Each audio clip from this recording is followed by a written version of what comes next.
Can I just quickly introduce Aditi? Aditi Dev is Assistant Professor in the Humanities and Languages Division of the School of Arts and Sciences at Ahmedabad University. She has a PhD from Indiana University Bloomington in ethnomusicology with minors in folklore and communication and culture. Her research interest is primarily in music of the Indian subcontinent, especially Hindustani Khayal music, Hindi film music, and vernacular folk traditions in Rajasthan and Gujarat. Her work addresses conceptual questions related to, among other areas, performance practice, technologies, pedagogies, circulation, and heritage, conceptual circulation and heritage. Aditi has recently begun a book project, revising her PhD dissertation, which I find really interesting, on non-hereditary practices in Hindustani Khyal music. And she's about to turn that into a book, so I'd like to, right off the bat, wish her all the best for that. And let's have Aditi. Good morning, everyone. It's a real privilege to be here. I'm very thankful to Srijan for inviting me to be part of this conversation.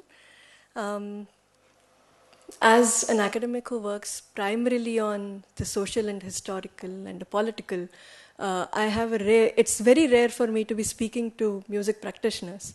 And this platform is, I'm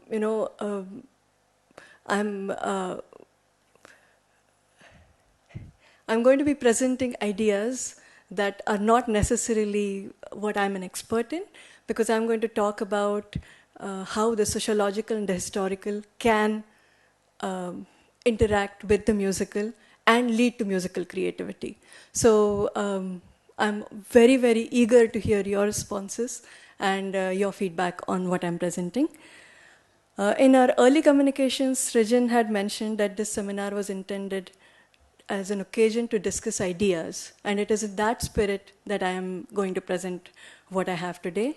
It's a very, very preliminary set of ideas on the question of gender and its relationship to the formation of Khayal Gharanas over the course of the past century. So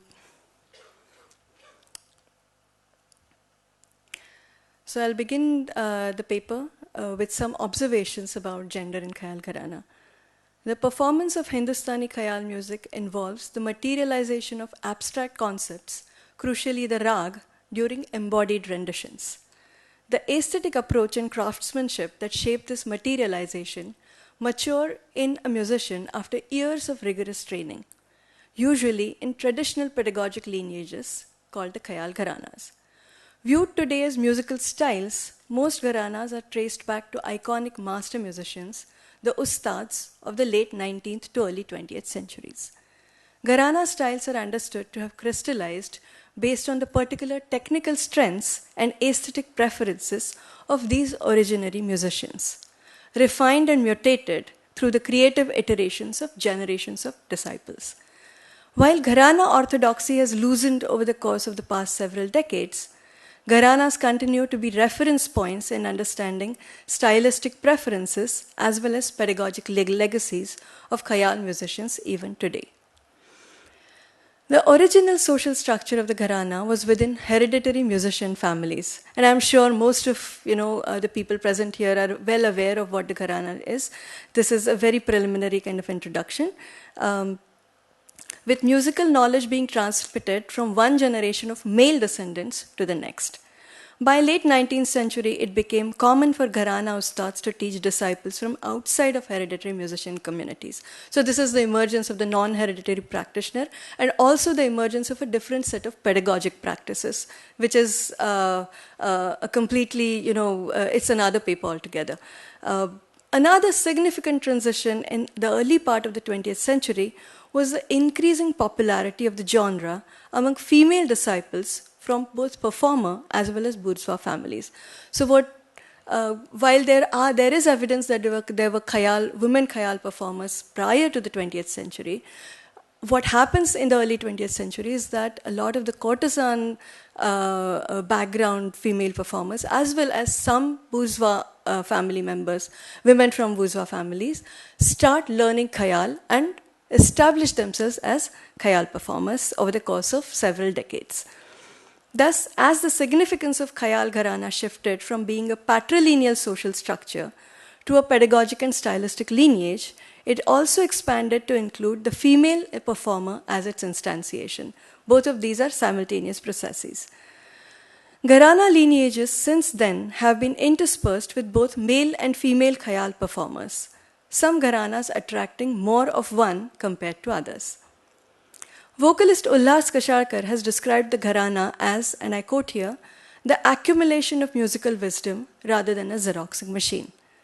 Gharana wisdom crucially integrates aesthetic approaches to tonal quality, melodic development, tempo, rhythmic interactivity, rag, tal, and bandish repertoire, etc. Each gharana is associated with broad as well as nuanced approaches to such dimensions of khayal performance. For instance, musicologists have discussed the features of gharanas recognizable today in the following ways, and I refer here to Vamanrao Deshpande, Deepak Raja, Babanrao Hardankar.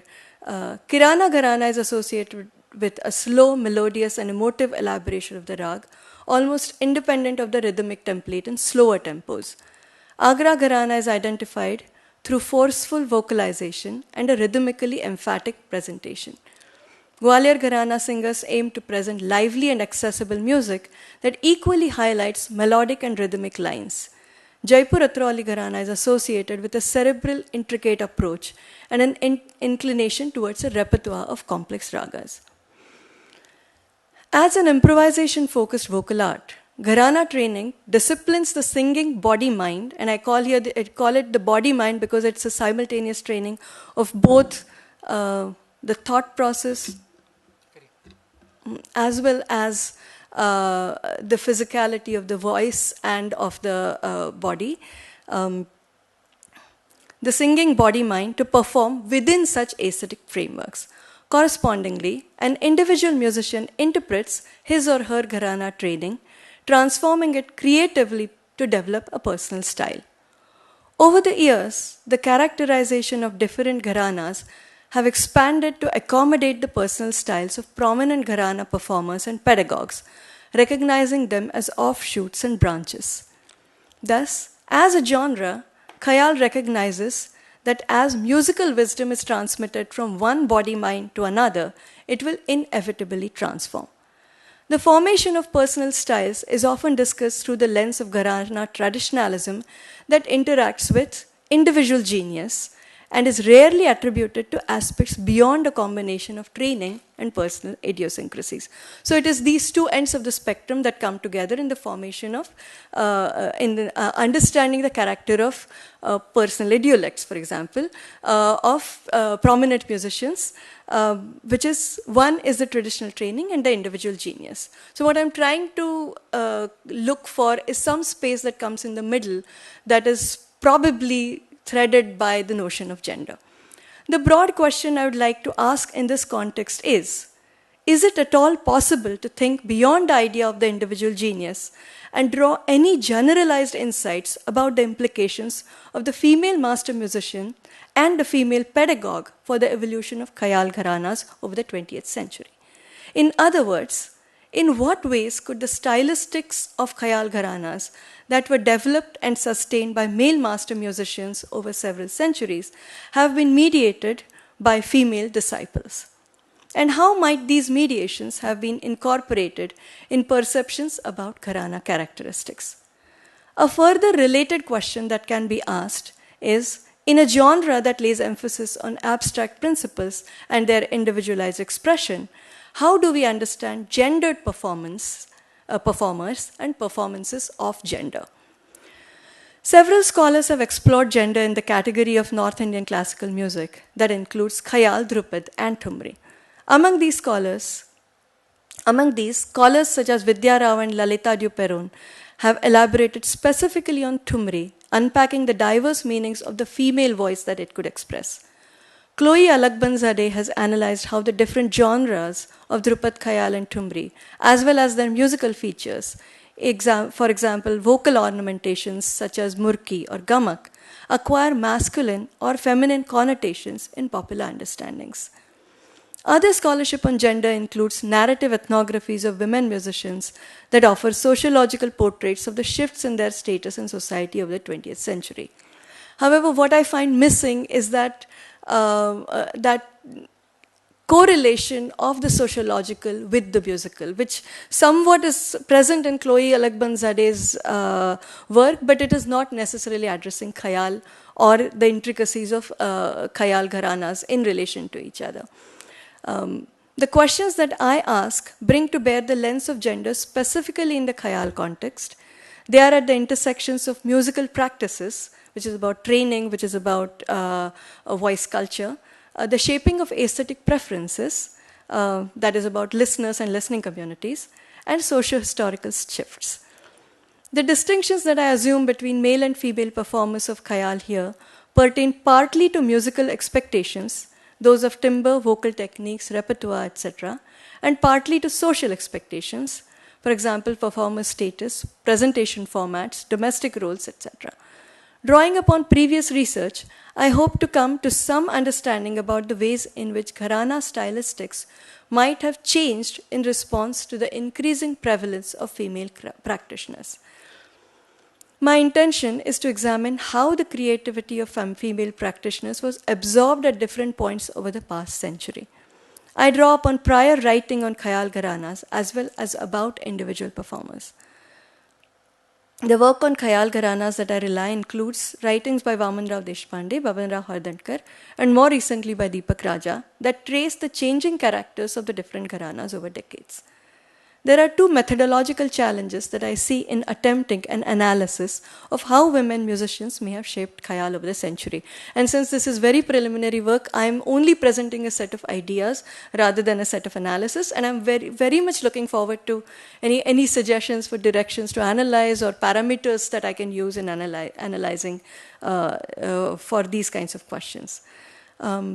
One challenge is that such an analysis can quickly veer into the territory of contributions and impacts of prominent female musicians to the practice of khayal, which is not, which is a very important component of what I want to do, but which is not the core of my question. An instance of such a reading here is the influence of iconic female musicians such as Kishori Amonkar on generations of khayal practitioners. A second channel is that the evolution of khayal gharanas over the past century was rooted in multi-level shifts in the environments for music making. Prominent among these being the emergence of institutional teaching, technological advances including amplification and the prevalence of non-hereditary musicians, among which a significant portion were women musicians. In this context, it is difficult to identify which aspects of khayal's social and musical life can be correlated primarily with the presence of women musicians. What I attempt in the remaining presentation is to explore directions for such a study. Women musicians is part of khayal's story. While there is evidence of women khayal musicians prior to the late 19th century, their social and pedagogic location in relation to the gharanas identified today is unclear. As such, I begin with the first generation of women khayal musicians performing in the 20th century. These musicians inevitably studied their craft with male master musicians, and a first step in their training was a translation of gharana wisdom that was oriented towards hitherto oriented towards male performers. How did the masters translate these gharana gaikis, and how did women disciples absorb them at the time? And how then did these new interpretations of gaiki travel over time through pedagogic lineages? Central to these translations were conceptions of what was regarded as masculine and feminine khayal traditions, khayal rendition in this period. Some of the women musicians of this period, for instance, Zohrabai Agrewale and Kesarbai Kerkar, were formidable performers who commanded equal status with their male contemporaries. Zohrabai has been described as having a gavaiya dhang with a powerful voice throw and aggressive singing characteristic of Agra Gharana. I have a few clips of female musicians that I refer to, and I'll play them for you.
this has been described by listeners of Zorabai as a Gavaiya Dhang. To understand why this is a Gavaiya Dhang, I would need more inputs from you, because to tell the truth, I cannot identify elements of this music as Gavaiya or non-Gavaiya. The second musician who has been described as having a very strong personality in a strong masculine presentation is Kesarbai, who is renowned for her broad voice and authoritative performance style that largely reflected the gaiki of her last and most significant teacher, Allah Dia Khan Sahib. More generally, however, Khayal stylistics for women musicians were evolving at the time. Interviews with women musicians of this and later periods described the methods that ustads and male teachers used when teaching women disciples. Purnima Sen of Agra Gharana describes her training thus: Ata Hussain taught me for the longest period, accepted that just as a woman speaks differently, walks differently, she would also sing differently. The issue became more pronounced in the Taan department, where the typical four-stroke Taan of the Agra Atrauli style exposed me to the risk of harsher expressions. The same was true of Drupad Dhamar and Nom Tom Alap. While all these were part of her training, she was instructed not to perform them because they would be perceived as aggressive and therefore not feminine. A clear instantiation of such specific training imparted to women disciples that then translates into a pedagogic lineage is the Jaipur Atrauli Gharana. Baban Rao Hardhankar, in his discussion of Allah Dia Khan Sahib's training of his female disciples, explains that the master musician modified his, and I quote here, original vigorous gaiki while teaching to suit the voices and temperaments of his female disciples. End quote. Further, according to Hardhankar, he specially designed taans based on patterns that were suited to female voices and that were unsuited to male voices. I'll play Mogubai Kurdikar's recording. Mogubai Kurdikar was another prominent disciple of Allah Dia Khan Sahib along with Kesarbai.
While there were a few male practitioners in early generations, the women performers in this gharana rose to prominence and also trained disciples over the following century.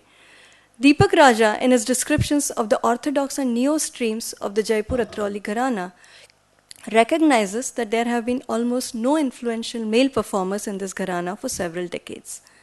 Would it be fair to speculate, then, that the core of the Jaipur Atrauli form that continues is the one that was mediated by the perceived constraints of the female voice and presentation styles? And this is one of the core questions that I'm trying to address. A second kind of parameter for understanding how these interactions might have taken place is the temperament of the gharana. There is a corollary to the speculation I made previously about the perceived Jaipur Atroli's mediation by the constraints of the female voice. And that speculation is, can we think of certain gharanas as temperamentally more gender agnostic than others based on their points of emphasis? That is, they are less centered around what defines gendered performance than other gharanas. Alakband discusses perceptions about feminine and masculine in North Indian classical music based on musical features. She lays out the spectrum for Dhrupad as the most masculine, to Khayal as incorporating both feminine and masculine elements, to Thumri as the most feminine. Her schema is based on the following parameters that she draws from interviews and popular texts. For the feminine side of the spectrum, she lays ornamental music, which includes murkis and harkats. The masculine side of the spectrum is more of unadorned music that includes wide gamak. For the feminine, she lays the spectrum from melody-centric to the masculine that emphasizes rhythmic strokes. And again, another parameter is of the emotive to the technical and mathematical. So these are the three kind of ends of the spectrum that she lays, on one side being the feminine, on the other side being the masculine. Thinking through the scope of Khayal based on similar schemas, also discussed in other terms by previous scholars, different gharanas can be attributed with different temperaments. The Agra tradition is popularly regarded as overtly masculine in temperament. The strident vocalization and extensive use of Dhrupad techniques has made it a difficult space for women musicians to make their mark. While Kirana's emphasis on the note and the melody can be interpreted as feminine, it also expects the use of gamak, meend, and thehrao, popularly associated with masculine temperament in North Indian classical music. The two gharanas that Deshpande places at the center of this spectrum, from melody emotion to rhythm mathematics, those of Gwalior and Jaipur Atroli, are also the gharanas that seem to have succeeded over the past century in garnering both male and female practitioners. There are strong sociological reasons for the success in this manner, especially of Gwalior Gharana. The dense network of Gwalior performers in Maharashtra and outside, emerging from Vishnu Digambar Paluskar's musical activism in early 20th century, resulted in the grooming of disciples of both genders who have been influential performers for several decades. But can we explain such popularity also through a musical logic? And I'm sure this is, going to get a lot of responses. This is very polemic, I'm well aware. Gwalior Gharana training is described as allowing the student to sing in a natural voice that focuses on an all-rounded presentation of the rag. It is also replete with wide variety of repertoire, including tarana, chaturang, etc., that are easily accessible to performers of both genders. Indeed, the women performers of this gharana, such as Veena Sahasrabuddhe and Malini Rajurkar, acquired their popularity through their performances of a wide variety of compositional repertoire. In the case of Jaipur Atroli Gharana, the prominent female performers of yesteryears, as well as today, have studied with male and female master musicians, and both male and female performers of younger generations are seeking to learn this style. In addition to the prominence of female performance dominating its early history, it is perhaps also the only gharana where female pedagogues have been crucial to its transmission. As a result, over the course of the past century, we noticed the most exchange between female teachers and male disciples in this gharana, understating the centrality of the voice in terms of its timbre modulation and foregrounding its cerebral aspects in terms of musical architecture, tan structure, etc. The last speculation that I propose here, and this has been a series of speculations, is whether gharanas that emphasized cerebral approaches to khayal practice allowed for more spaces of gender agnosticism and therefore allowed for females' performance to thrive. I'll conclude my paper by returning to some of the broader questions that I asked, and these questions have emerged partly through my conversations with musicians in relation to what is perceived as feminine or masculine in performance. One musician on the Jaipur Atroli Gharana, a student of a female performer, a male student of a female performer, was advised to train with a male master musician in order to develop a more masculine presentation. What the features of this presentation were was unclear.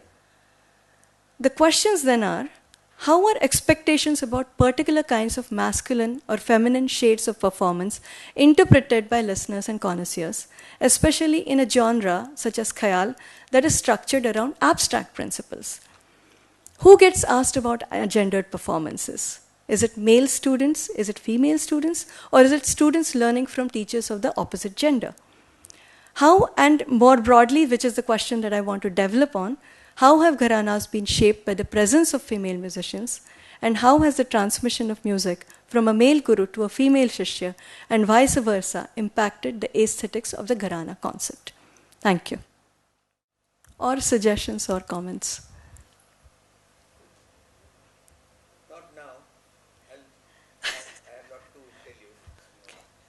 But one interesting thing is that most of the bandishes, their subject is expressed through a नायिका.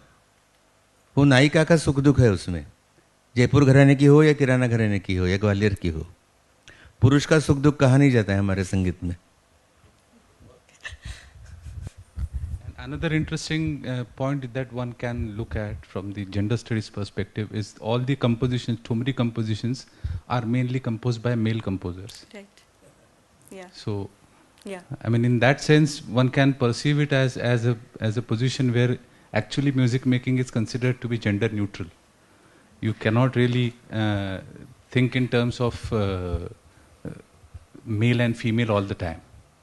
So stretching the... So that is the feedback I get sometimes. So this particular perspective that music, especially khayal, is gender neutral. Yes. But at the same time, I also meet, musicians, especially male musicians, who are told to sing in more aggressive manner because their music is not masculine enough. So I'm trying to understand exactly that, gap between gender neutrality and what is it to perform gender in khayal, which is imagined to be gender neutral. Maybe it is only the lack of language of discourse to describe the presentation styles. I mean, the available adjectives are, you have to be either masculine or feminine. Mm-hmm. So maybe we have to expand our vocabulary. Yes, we need to create one, perhaps a new language of discourse which could be used in a better way to describe a performance, not in terms of gender only. Okay. Yeah. And I mean, that's the point which one needs to look at closely.